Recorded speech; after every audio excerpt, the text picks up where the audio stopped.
wakawa wamekuwa nje hapo. Kuna jirani wakawa wanahoji, jamani mmekuja kufanyaje? Wakasema tumekuja kwa ajili ya kumtoa mama nje na kuvunja nyumba. Basi kwa sababu tayari nilikuwa nimeshaenda PCB kupeleka malalamiko yangu kwa muda mrefu, ikabidi kuwapigia simu, jirani akawapigia simu,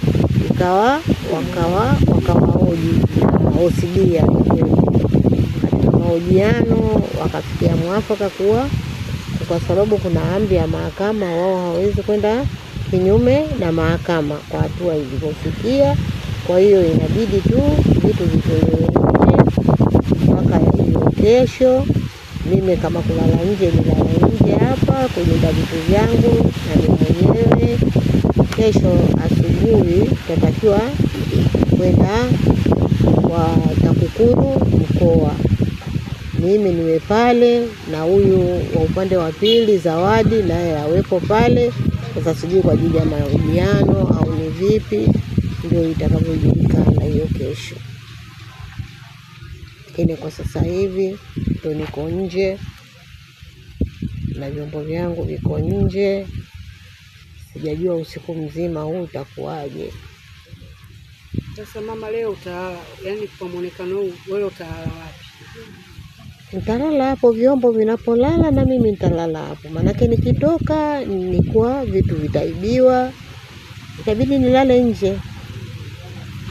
Kwa ufupi tu, kwa nini vitu hivi vimetolewa nje? Pengine kuna mtu ambaye anatamani kufahamu kwa ufupi tu, kwa nini vitu hivi vimetolewa nje na hii scenario inayoendelea? Kwa ufupi tu.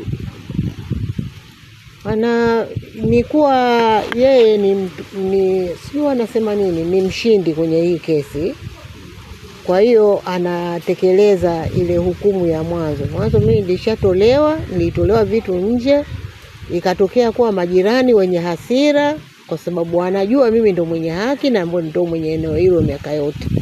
Wakaona huruma kwa nini nilale nje. Majirani wenye hasira kali wakavirudisha vitu ndani na mimi nikarudi ndani. Sasa yeye amekuja tena kwa mara ya pili, yani mimi kama vile mvamizi na kunitoa tena nje. Lakini mimi vyote kwa vyote nilikuwa napambania haki yangu kwa sababu najua hii ni haki yangu. Maana siwezi kuacha. Na kama waziri mkuu alivyosema, kama watu wasikae na madukuduku wakakaa na kinyongo. Kwa hiyo mimi pamoja na kuwa yeye sheria labda imempa haki, sheria imempa sheria yeye, lakini mimi hiki kitu ni haki yangu. Kwa hiyo siwezi kuacha na siwezi kumpa mtu, siwezi kukubali kwa sababu ni haki yangu. Sasa nataka uchunguzi ufanyike, ijulikane kama hii haki ni ya nani. Yeye aonyeshe documents zake, kama alitumia rushwa, akatumia mtandao wao wa utapeli, ijulikane hapo. Kwa sababu mtu anaweza kusema nimeshinda, ila ni kwa sababu ana pesa, anatumia pesa. Na mimi sina pesa, ndio maana ninashinda. Lakini ijulikane, aonyeshe documents zake na mimi nionyeshe documents zangu, ijulikane nani mwenye haki. Mimi napambania haki yangu, ndio maana siwezi kukubali kuondoka. Kwa hiyo kama kufia nje au vipi, mimi nitafia hapa nje. Nora.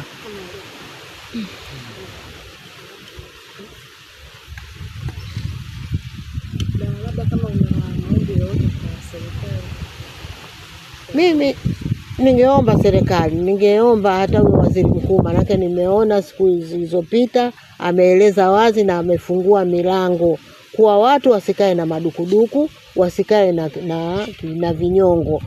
Waende wakalalamike malalamiko yao. Kama umeenda kwa DC, umeenda kwa RC, kote hujasikilizwa, yani yuko tayari, milango iko wazi kwa waziri mkuu, nenda watakusikiliza. Hii kesi yangu mimi, shauri langu, usipolisikiliza vizuri hutoelewa. Unatakiwa makini sana katika kulisikiliza ndio utaelewa. Kwa sababu mtu anakuambia nimeshinda, hapa nimeshinda. Unashinda, unatumia pesa, ndio maana unashinda. Lakini vielelezo vyangu mimi havikuwekwa na wakili. Huyo wakili alikuwa ni tapeli mwenzao. Ndio maana kesi yangu ikawa imeharibika huku mwanzo. Hasa mimi ningeomba viongozi waisikilize hii kesi vizuri, wanisikilize na mimi vizuri, wataelewa kama nani tapeli na nani mwenye haki. Mimi naitwa Maulidi Yusuf Asmani Mtauka, ni mkazi wa Mbezi Msakuzi. Huyu mama tuko naye muda mrefu sana. Sikumbuki ni mwaka gani, lakini niko naye muda mrefu na mimi nilishakuwa mfanyakazi wa hili shamba. Tulishalima sana humu shambani na kumsaidia huyu mama. Nashangaa leo wamekuja mabounce hapa na watu wengine wa serikali kuja kumfanyia vurugu huyu mama na kumtolea vyombo vyake nje. Kama hivi tunavyoona wananchi wamemtolea vyombo nje mama na kutaka nyumba yake ivunjwe, na pale mlangoni wameblock ili mama asiingie ndani. Kwa hiyo mimi nachoomba, nikiwa kama mimi mwananchi wa Mbezi Msakuzi, na huyu mama mimi namfahamu kuanzia yeye mwenyewe, mume wake hadi watoto wake nawafahamu, hadi ofisini kwao walikuwa wanafanya kazi nawafahamu. Kwa hiyo naomba mumsaidie, hili shamba ni la kwake, au wengine wanakuja wote ni matapeli tu. Nilimfahamu kwa kuwa huyu mama paka ananunua hili shamba sisi ametukuta, na maana sisi ni wenyeji wake na ametukaribisha. Hata vifaa vya kusafishia hili shamba vilikuwa vinakaa kwetu sisi. Nafikiri kwa sababu mzazi wangu mimi amefariki na mama yangu amefariki, hata kama wao wangekuwepo wangetoa huo ushahidi. Wanamfahamu vizuri mama Kafuya mwanzo mwisho. Kwa hiyo haya mengine yanayotokea yote mimi sifahamu kwa nini yanatokea, lakini mimi namfahamu mama mwanzo mwisho.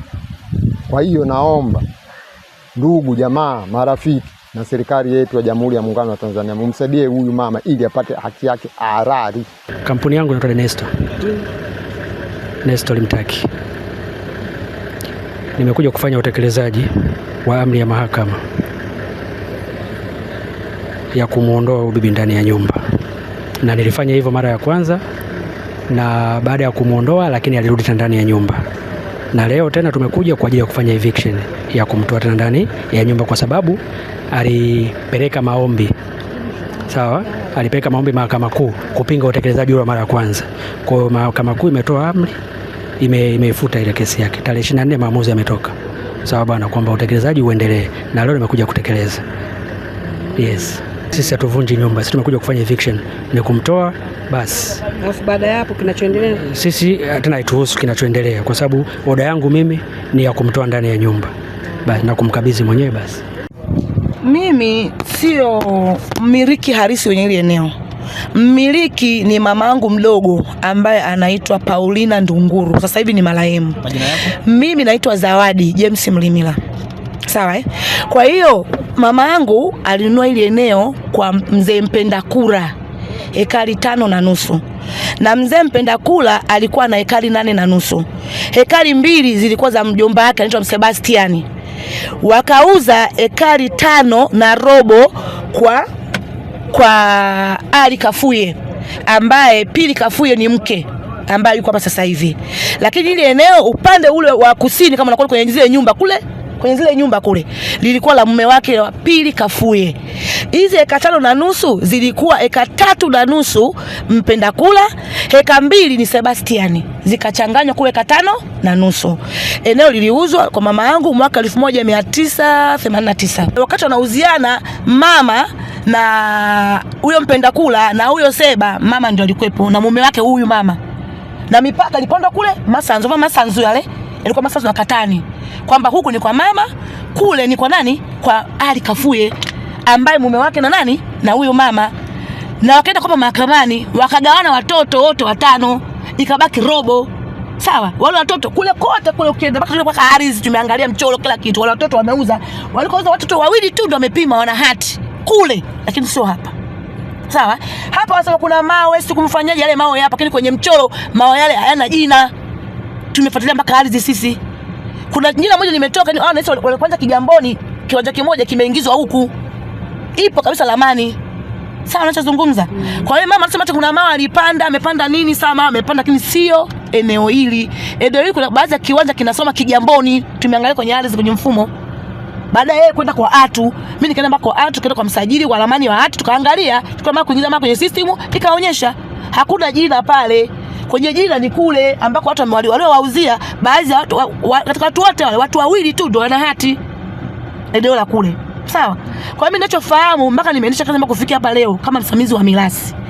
Sawa Kwa hiyo najua hili historia ya eneo, na mjua aliyeuza eneo, mmoja yuko hai.